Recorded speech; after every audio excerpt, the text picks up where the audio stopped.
Bonjour à tous, j'espère que vous allez excellemment bien. Aujourd'hui, on se retrouve pour faire le débrief de Liège-Bastogne-Liège, édition 2022, c'est-à-dire de la 6e édition chez les femmes et de la 108e édition chez les garçons. On va revenir sur les deux courses. En premier les garçons, puis après les filles.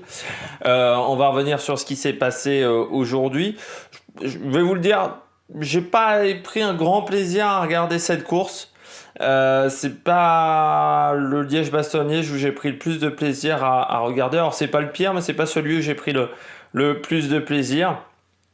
Même si on a enfin la confirmation du grand talent au plus haut niveau d'un coureur belge. Pour pas spoiler pour ceux qui n'auraient pas vu la course, mais bon, ça va être dit plus tard, donc c'est un peu, voilà, c'est pour garder un petit peu de suspense. Et puis j'ai presque préféré la course féminine à la course masculine, parce que la course masculine en fait a été très linéaire. N'hésitez pas à vous abonner à la chaîne, à réagir dans les commentaires, mettre un pouce bleu, à partager la vidéo sur les réseaux sociaux, notamment auprès de vos proches. Dans les commentaires, n'hésitez pas à me dire ce que vous avez pensé de la course, si elle vous a plu, elle vous a déplu, ce que vous avez pensé des coureurs, enfin comme d'habitude, de me faire votre petit récapitulatif à vous de la course, si j'ai raté des choses également. N'hésitez pas à mettre un pouce bleu, ça fait toujours plaisir.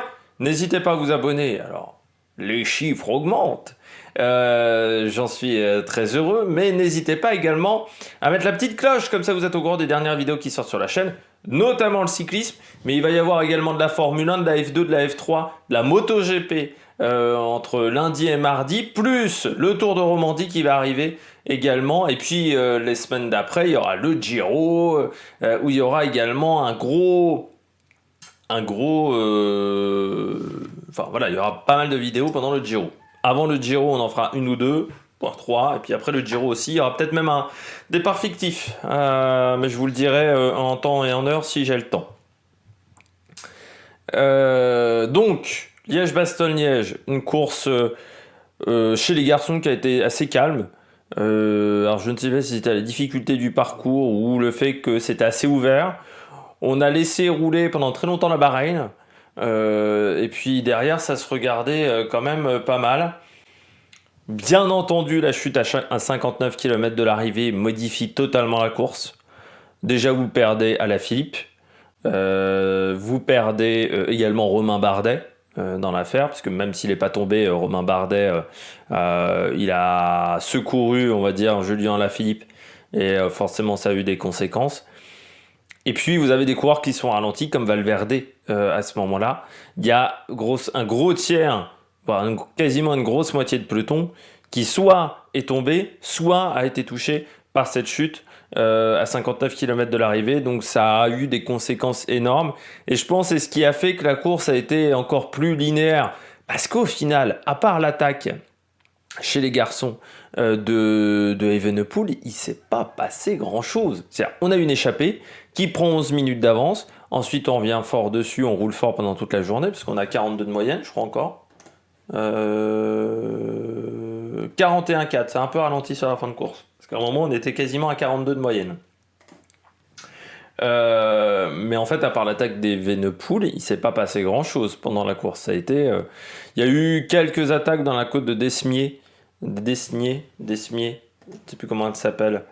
Bien entendu, de Desnier, il y a eu quelques attaques mais qui n'étaient pas énormes, puis ensuite ça attaque dans la redoute, mais en fait Evenepoel il part quasiment dans la seule attaque qu'on a du côté de la côte de la redoute, et ensuite derrière on a un petit groupe qui se forme mais qui attaque très peu. Alors il y a Vlasov à un moment qui sort et qui se fait rattraper, mais en fait il s'est passé assez peu de choses cette année sur Liège-Bastogne-Liège, donc je pense que la vidéo sera assez courte et que j'aurai pas grand chose à dire. Trêve de bavardage, trêve d'introduction extrêmement longue. On commence tout de suite par le bilan des Bleus. Je devrais mettre ça comme nouveau slogan de chaîne, je devrais mettre les introductions les plus longues de YouTube en bande-annonce de la chaîne. Je commence avec les Français. Alors ça n'a pas été la réussite du côté des Bleus, on parlera que des Français même dans cette vidéo. Du côté des filles, on parlera des coureuses étrangères qui sont dans des équipes françaises, parce que c'est plutôt bien passé pour les Français et les Bleus du côté des filles. Autant chez les garçons, ça n'a pas été vraiment la réussite. Le seul qui s'en sort, je dirais aujourd'hui, qui fait une belle course, c'est Bruno Armirail. Bruno Armirail qui a pris l'échappée du matin. Qui est quasiment... Alors lui, il était en plus dans la première tentative d'échappée. Parce qu'il faut savoir qu'il y a eu une première tentative d'échappée à 5-6 coureurs. Notamment, il y avait Villermoz. Et il est reparti dans la deuxième tentative d'échappée. Je ne sais plus s'il n'y avait pas Doubet aussi. Je sais qu'il y avait Villermoz et Armirail, mais je ne sais plus. Bon. Peut-être que je me retrouve, je n'ai pas été revérifié derrière. Mais grosso modo, il fait la bonne course du jour. Il finit en plus 16e de la course. Il finit deuxième français de cette course. Derrière Warren Barguil, juste derrière Warren Barguil. C'est fort ce qu'il a fait quand même, parce qu'il faut réussir à suivre la roue d'Evenepoel, parce qu'Evenepoel était très très fort, donc il arrive à suivre la roue de Remco. Et puis en faisant ça, après 230 km d'échappée. Donc là aussi c'est fort ce qu'a réussi à faire Bruno Armirail. Après bon, du côté de la FDJ, il n'y avait pas de favori, il n'y avait pas vraiment de leader. Bon, Rudy Mollard, c'était quand même un peu compliqué pour qu'il soit top leader, je pense, dans cette formation. Il leur manquait Godu, qui souffre des bronches en ce moment.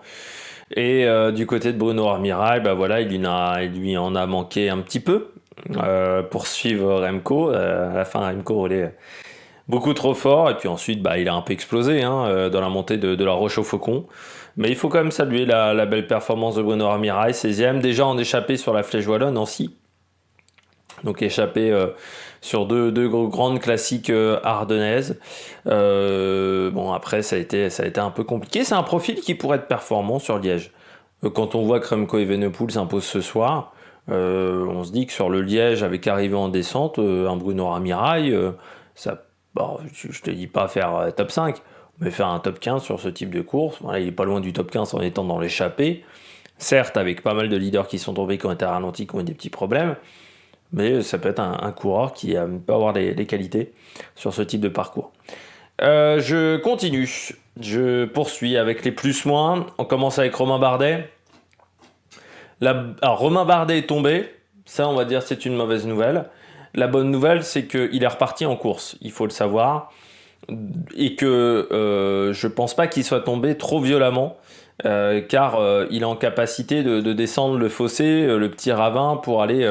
tenter de secourir ou au moins d'interpeller les médecins pour qu'ils aillent aller chercher Julien Alaphilippe. C'est rassurant pour Romain Bardet.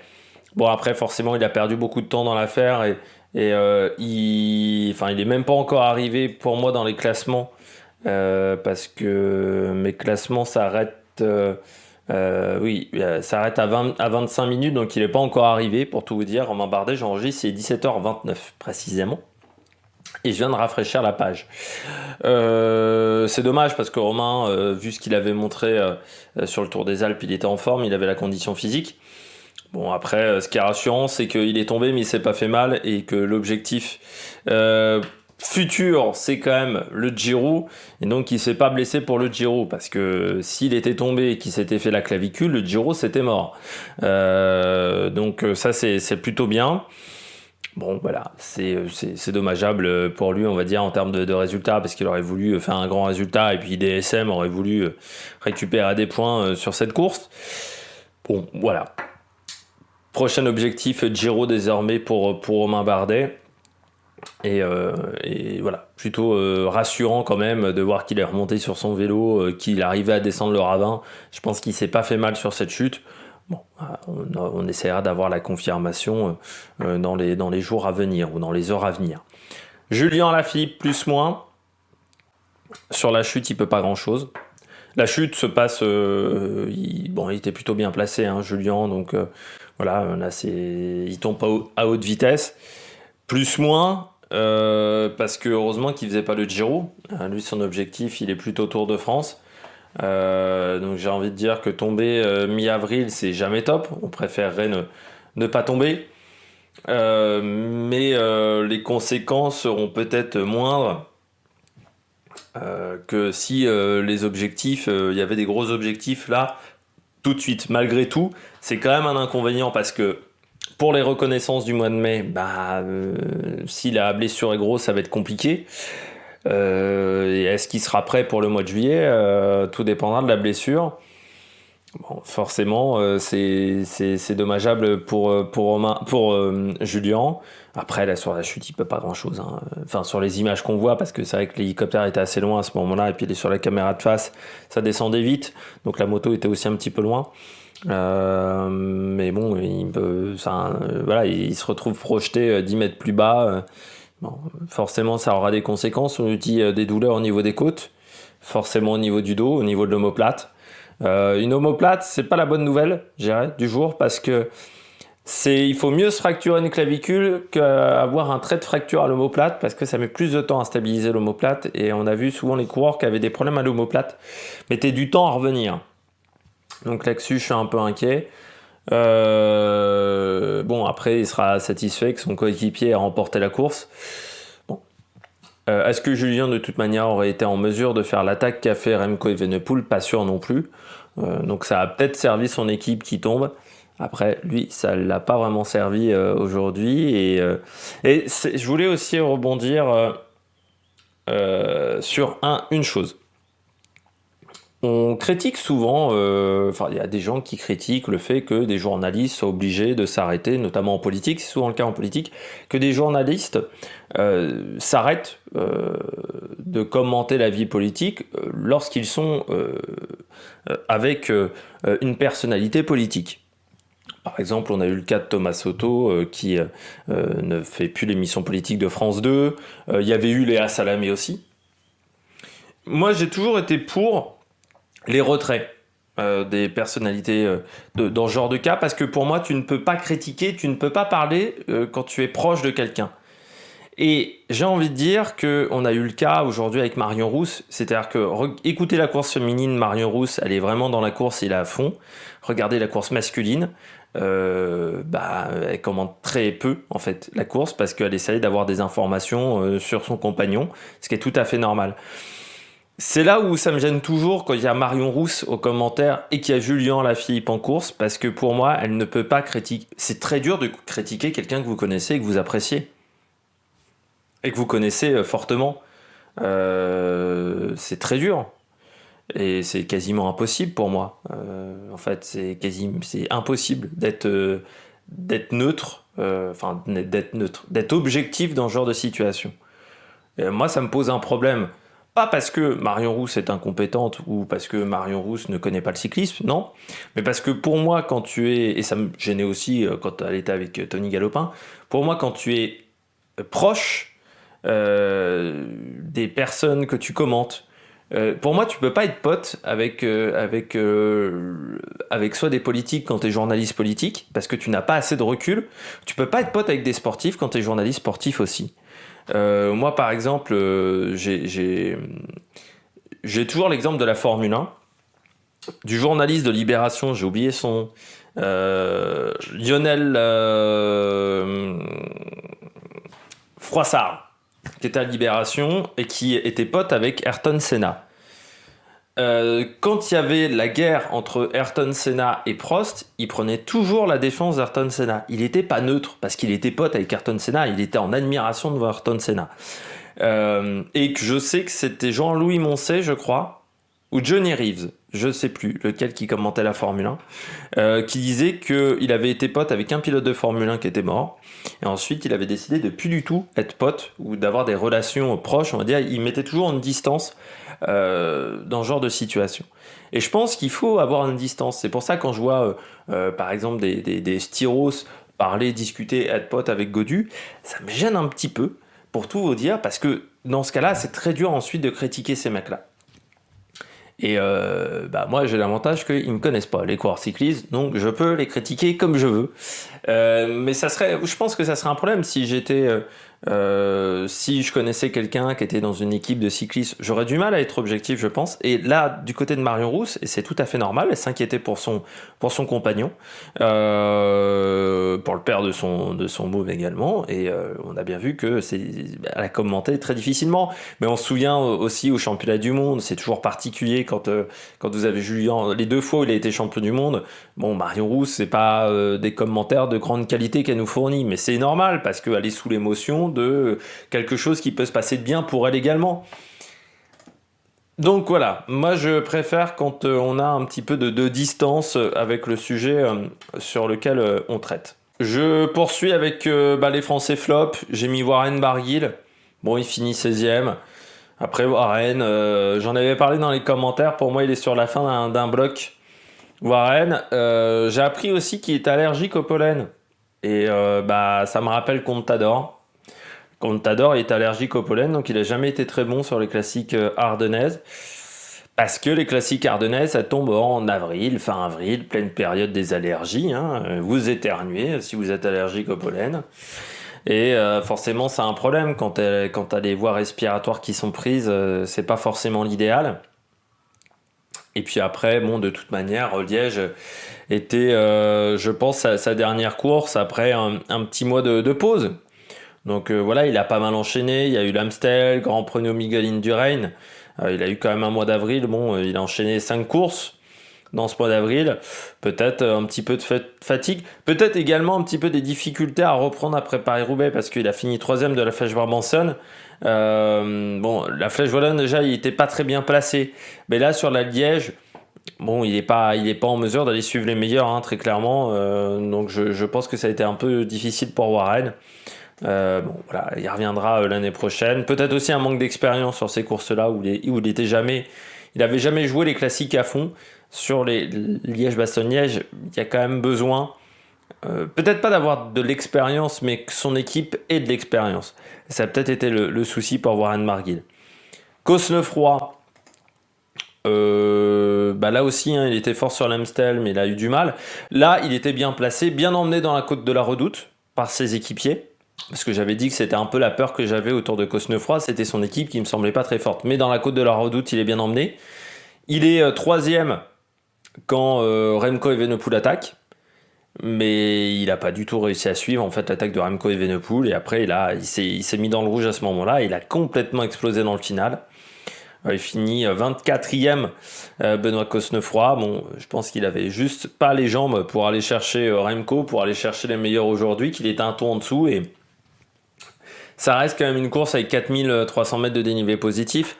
Donc même si tu es bien placé, si t'as pas les jambes, hein, c'est pas la peine de faire semblant. Tu pourras pas faire la différence et c'est ce qui s'est passé pour Benoît Cosnefroy. Dommage parce que l'Amstel avait été bonne pour le Français qui va lui aussi partir à partir de maintenant sur d'autres objectifs. Et puis je termine avec un dernier coureur français au top, enfin une dernière équipe, c'est Cofidis.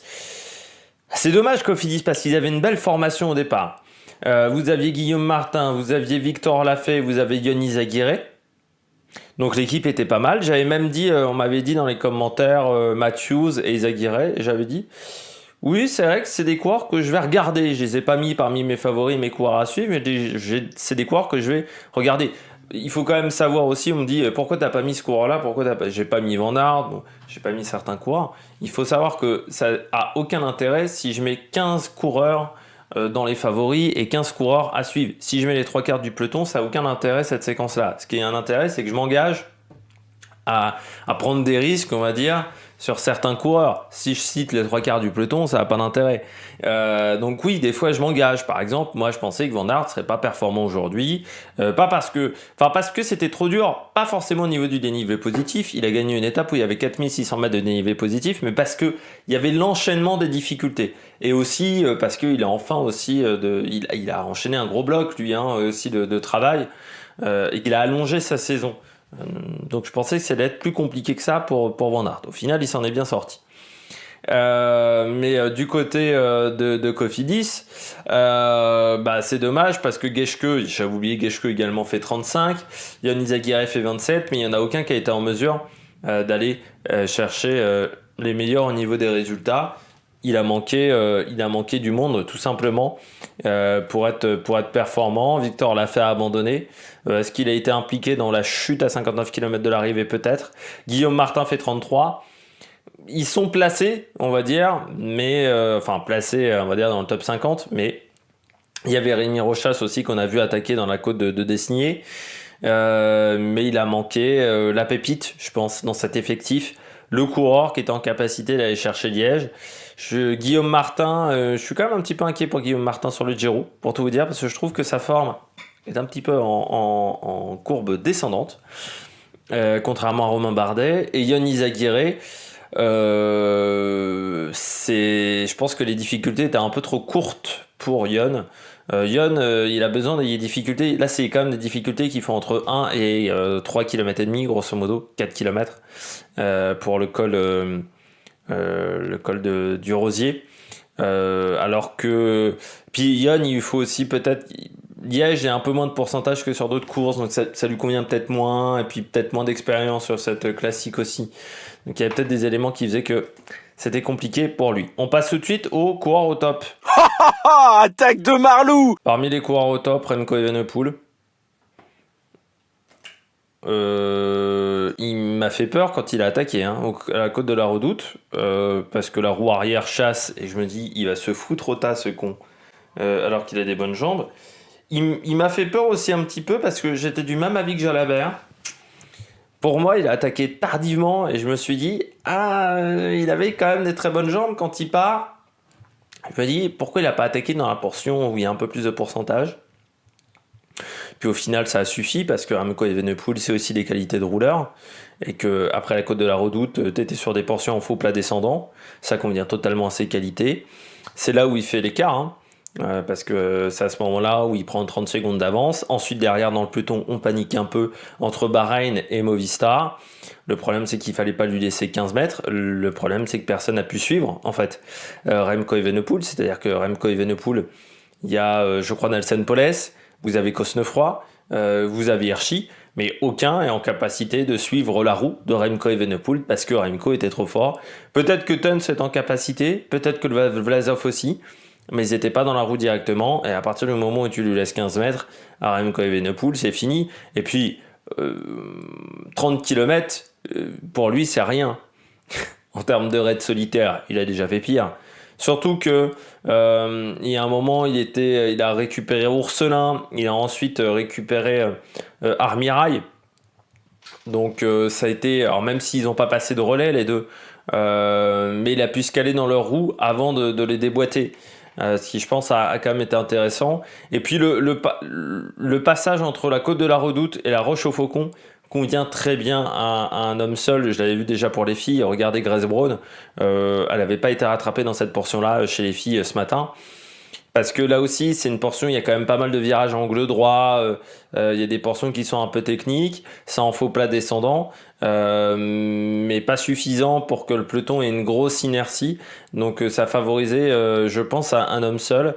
Et Remco Evenepoel, ensuite derrière, dans la Roche au Faucon, il craque absolument pas. Il y a un moment, Vlasov revient à 20 secondes.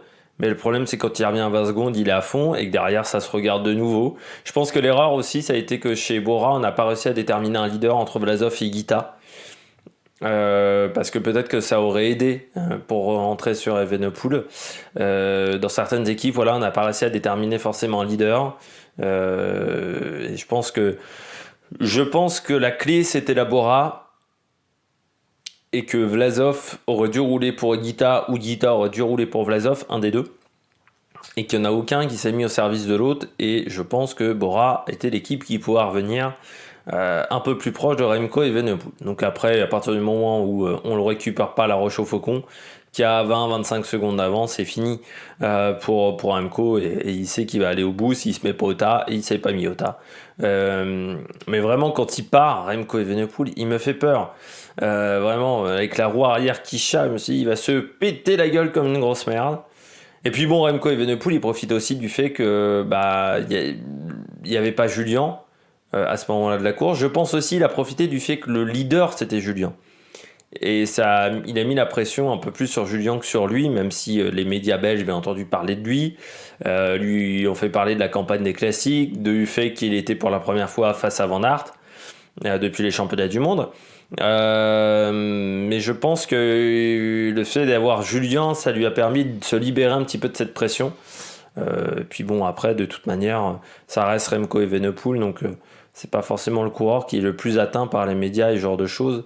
C'est un coureur qui sait être intelligent dans ce genre de cas, et puis il l'a montré à la fin, j'ai gagné avec mon cerveau. Et ça, c'est clair et net, et ça sauve un petit peu cette première partie de saison compliquée du côté de l'équipe de Patrick Lefebvre. Ça sauve, mais ça ne doit pas enlever le fait qu'en ce début de saison, les victoires, c'est Julien Lafilippe, Remco, c'est Jacobsen et Cavendish. Le reste de l'équipe, c'est un peu compliqué. Donc, je dirais qu'heureusement qu'il y a ces 4 coureurs-là du côté de l'équipe de Patrick Lefebvre. Quinten Hermans, c'est bien. Intermarché qui fait quand même une énorme campagne de classique, parce que Quinten Hermans fait 2. 400 points encore de rapporter dans la musette. Et puis bon, Pozzo Vivo a une crevaison, mais il finit quand même 26e. Et puis il y avait aussi une belle équipe, et puis Quinten Hermans qui a pas eu un début de saison facile, le Belge, on en avait parlé sur le Tour du Pays Basque, où il fait 3. Je crois qu'on en a parlé à ce moment-là, je crois me rappeler, sur l'étape 2, à Viana, où il fait 3e derrière Julien. J'avais dit, il avait repris tardivement la saison. Il a que 9 jours de course, parce qu'il a abandonné au Tour du Pays Basque. Trofeo Legueglia, première course de sa saison, il avait abandonné. Strade Bianche, 54e. À Vitré, il fait 9e. Et donc là, c'est son meilleur résultat de la saison, et il le fait au bon moment. Il va enchaîner avec le Tour de Romandie. Lui, ensuite, il fera une pause au mois de mai, également, pour enchaîner avec la Ronde de Van Limburg, le Tour de Belgique et Tour de France derrière. Coureur intéressant, coureur qui est en fin de contrat du côté de chez Intermarché, grimpeur avec un beau potentiel. Il a peut-être mis du temps, un peu de temps on va dire, à se révéler. Certains disent... Alors il a surtout été aussi dans des équipes continentales à une époque, chez Telenet. Mais je trouve que c'est un coureur qui est vraiment très intéressant. L'année dernière, il fait déjà une bonne saison 2021. Là, il répète encore ça cette année. On va voir ce que ça va donner sur le prochain Tour de France. Mais c'est un coureur qu'il faudra suivre sur le prochain Tour de France. Surtout qu'il a 26 ans, donc il a accumulé pas mal d'expérience désormais du côté du haut niveau. Fidèle à l'équipe Intermarché, Vantigobert, le reste, depuis 3 ans. C'est sa 3e saison dans cette formation. Je termine avec Van Aert. J'ai mis les 3 premiers. On rappelle quand même que 4 Belges dans le top 8. C'est pas arrivé depuis longtemps. Il faut attendre que Philippe Gilbert prenne sa retraite pour que les Belges s'en sortent sur les classiques ardennaises, avec la victoire de Dylan Teuns, c'est la victoire de Remco, et donc la 3e place de Van Aert. Pour moi, c'est une belle performance de la part de Van Aert qui fait son meilleur résultat sur un monument. Non, il a fait 2e de Paris-Roubaix. Autant pour moi, j'ai dit une bêtise.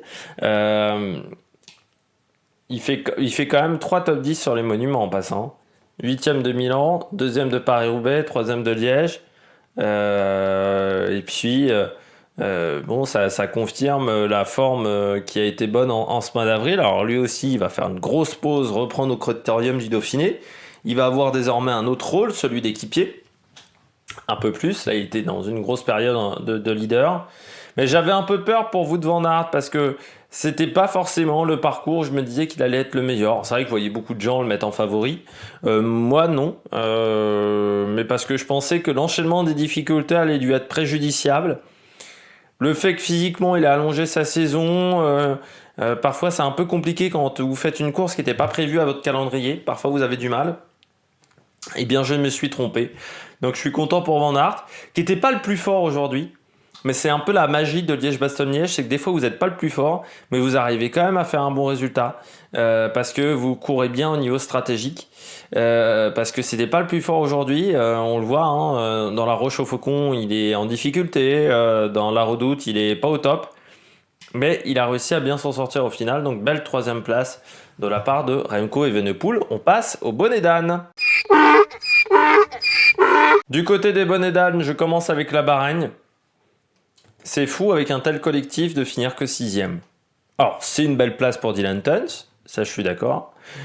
Mais quand même, quand tu vois l'effectif au départ de la Bahreïn sur cette course, il y avait Caruso, il y avait Buitrago, il y avait Jack Haig, Mikel Landa, Mohoric, Wout Poels, Luis Leon Sanchez, pardon, c'était pas Buitrago, c'était Luis Leon Sanchez.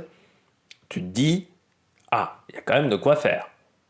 Et puis, ils prennent que la 6e place, alors qu'ils roulent en tête toute la journée, qu'à partir du moment où il y a la chute à 59 km de l'arrivée, c'est eux qui prennent en main la course, et puis, je ne sais pas pourquoi, ils auraient pu continuer sur ce rythme-là et puis attendre que Dylan Teuns attaque à la roche au faucon.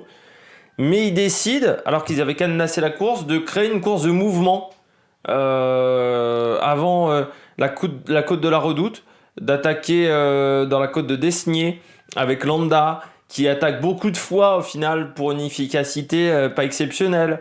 Et puis ensuite de plus rouler en tête de peloton. Et c'est ce qui a favorisé M. Evenepoel. S'il n'y avait pas eu cette course, on va dire un petit peu moins cadenassée dans le final, il sort pas, Coco. Si ça roule à 40 à 45 à l'heure. Sauf qu'on a un peu arrêté de rouler parce qu'on a désorganisé, alors que c'était plutôt bien parti à ce moment-là. Et puis derrière, ils mettent beaucoup trop de temps à réagir quand Evenepoel sort. Ils mettent 2 km, 3 km avant de réagir, donc il a le temps de faire l'écart. Remco Evenepoel, et ensuite c'était fini. Et puis Dylan Teuns, il n'arrive pas à faire la différence en haut de la roche au faucon. Peut-être un peu léger physiquement, et puis comme les autres ont roulé, tu te contentes d'une 6e place. Mais je pense que Bahreïn pouvait faire un gros résultat aujourd'hui, qui sont passés à côté parce qu'ils n'ont pas été intelligents au niveau de l'utilisation de leur collectif. J'ai mis Mollema. Du côté de Mollema, bon après c'est voilà, Mollema il est plus tout jeune non plus, il finit 29e de la course. Lui c'est con parce qu'il a compris qu'il était bon sur les classiques tardivement. Aujourd'hui il a 35 ans, hein, Mollema. Bon, c'est plus forcément le coureur qui est en capacité de performer sur ce type de course parce qu'il a vieilli. Donc il a plus le punch ou la puissance surtout qu'il pouvait avoir à une époque. Mais c'est dommage qu'il ait compris si tardivement qu'il pourrait être bon sur ce type de course parce que il a attendu 2018, 2019 et voilà, ça lui laissait peu de temps pour être performant. Alors il va faire le Giro, il va faire également le Tour de France, Tour de Lombardie. Il a pas de, c'est sa dernière année de contrat à Mollema. Est-ce qu'il prendra sa retraite? Est-ce qu'il continuera? Il se posera, je pense, la question. Il se pose peut-être déjà la question et il a peut-être déjà la réponse aujourd'hui. Mais Mollema, bon voilà, 35 ans, c'est plus un profil qui est en capacité de performer sur ce type de course. Et puis j'ai mis Bettiol. C'est aussi un petit peu en résumé de son début de saison. C'est-à-dire que Bettiol, aux Jeux Olympiques l'année dernière, on a l'impression, quand on voit sa saison 2021, qu'il se concentre quand même plus sur les Ardennaises que sur les Flandriennes. Et puis au final, il a aussi peu de résultats sur l'une ou l'autre des cours de ces courses-là. C'est-à-dire, à part l'étoile de Bessèges, mais il a toujours été bon sur l'étoile de Bessèges. J'ai l'impression qu'à part l'étoile de Bessèges, il n'arrive plus à performer sur d'autres courses. C'est-à-dire qu'il est passé à côté des Ardennaises, il est passé à côté des Flandriennes, il est passé également à côté de Milan-San Remo. Bon. Là arrive le Tour d'Italie pour lui au mois de mai, mais la saison est pour le moment compliquée pour le coureur italien. C'est fou parce que quand tu vois sa manière de gagner le Tour des Flandres en 2019, et quand il est dans des grands jours, il arrive à faire des bons résultats, parce que moi je me souviens de sa victoire sur le Tour d'Italie, de l'année dernière, de ce qu'il fait aux Jeux Olympiques, où il est également dans un grand jour.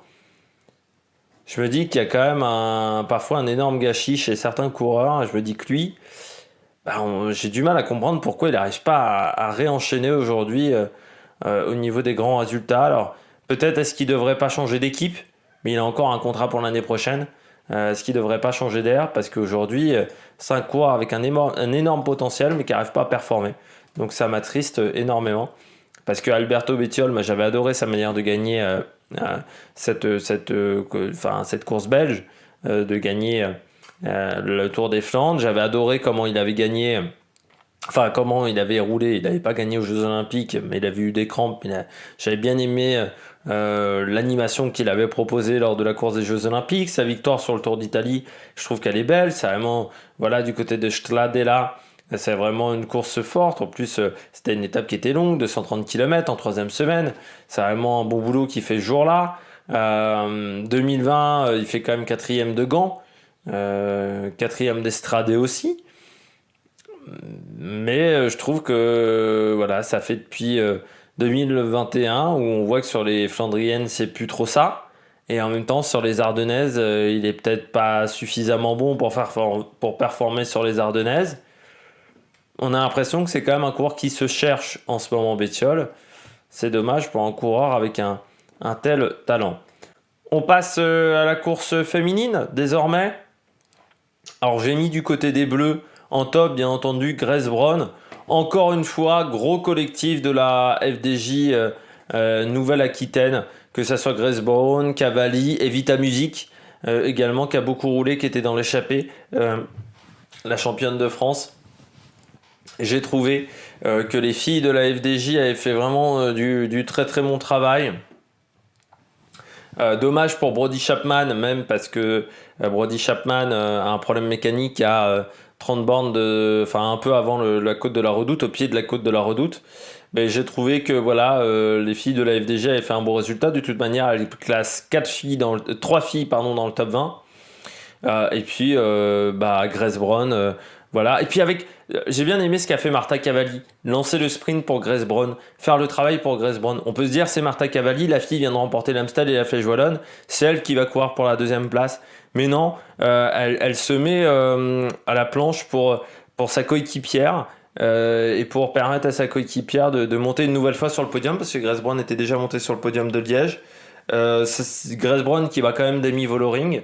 Alors certes, une demi-Voloring qui était plus très fraîche, mais mon Grace Brown, elle est sortie quand même après la côte de la Redoute jusqu'à la Roche au Faucon, où elle est devant, où elle fait des gros efforts. Puis il y avait du vent de 3/4 face, je rappelle, sur la phase retour de ce Liège-Bastogne-Liège. Donc force qu'elle a fait Grace Brown aujourd'hui, et elle a très très bien animé la course. J'ai mis également en plus Juliette Labou, qui finit 12e.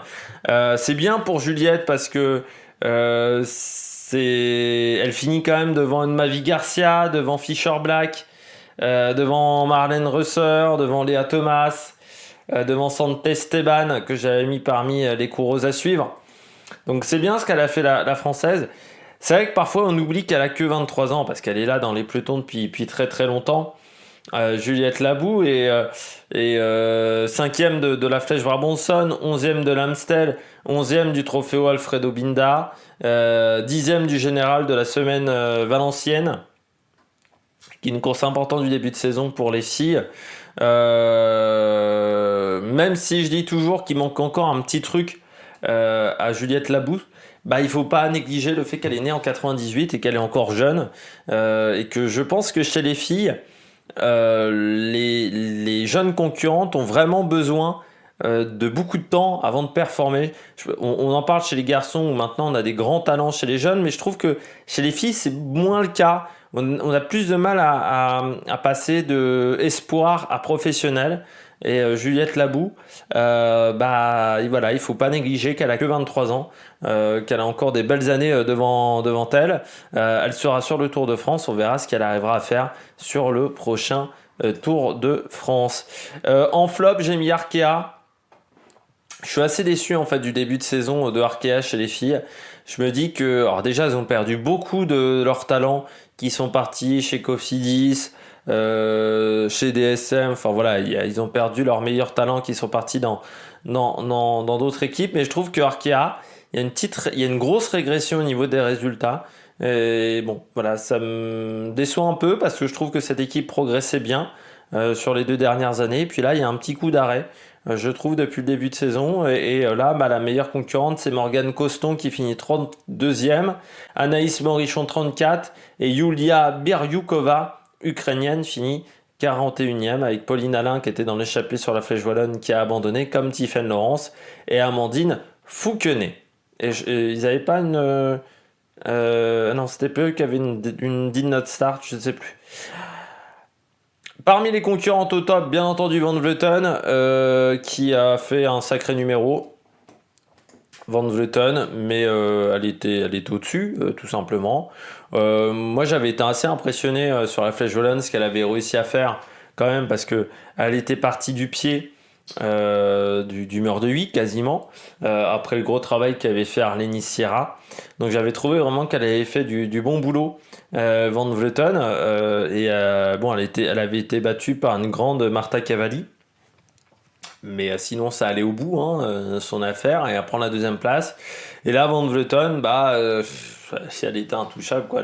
Et puis, une fois qu'elle arrive à s'isoler, Van Vleuten, elle est très dure à rattraper. Cette fille-là, elle est pas bonne au sprint. C'est pas la fille qui a le plus de punch, mais elle a, enfin de punch, c'est-à-dire d'explosivité, je dirais plus. Mais par contre, elle a de la puissance. Et elle a une énorme endurance. C'est-à-dire qu'elle est capable, je rappelle qu'au championnat du monde, elle fait un numéro de 100 km, Van Vleuten. Donc il faut quand même se rappeler. C'était en 2000, c'était en quelle année 2019, où elle est championne du monde. Donc c'est l'année où on était en Grande-Bretagne, du côté d'Harrogate. Même si ce jour-là, je crois qu'il ne pleuvait pas. C'était peut-être la seule journée où il ne pleuvait pas, mais elle sort à 100 bornes de l'arrivée. Voilà, et elle bat Van der Breggen, Amanda Spratt, Chloé Digard, Longo Borghini, Marianne Vos, Bastianelli, Mollman, Brennauer et Corinne Riviera, surnommée maintenant la Becky. Donc elle bat pas quand même des branquignoles, quoi, hein, cette année-là. Et elle colle 2 minutes à tout le monde, enfin voilà, en faisant 104 km 600 toute seule. Donc vraiment une course incroyable de la part de Van Vleuten. Et l'endurance, elle l'a toujours. Et voilà, c'est sa force. Et ben là, elle l'a montré.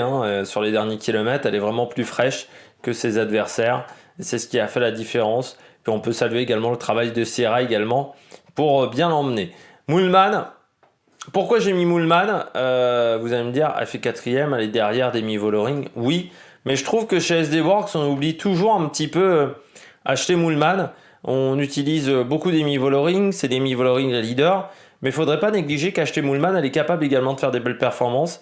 Et peut-être qu'elle ne croit pas assez en elle, parce que vu ce qu'elle fait sur la Flèche Wallonne, alors qu'elle a une crevaison dans le final, vu ce qu'elle a fait encore aujourd'hui, alors qu'elle se met au service de Demi Vollering, pour moi, c'était peut-être une meilleure 4 que Demi Vollering pour finir à la deuxième place au niveau du sprint, parce que Demi Vollering a eu toutes les peines du monde à la dépasser, alors que Moolman a lancé le sprint de très loin pour emmener sa coéquipière.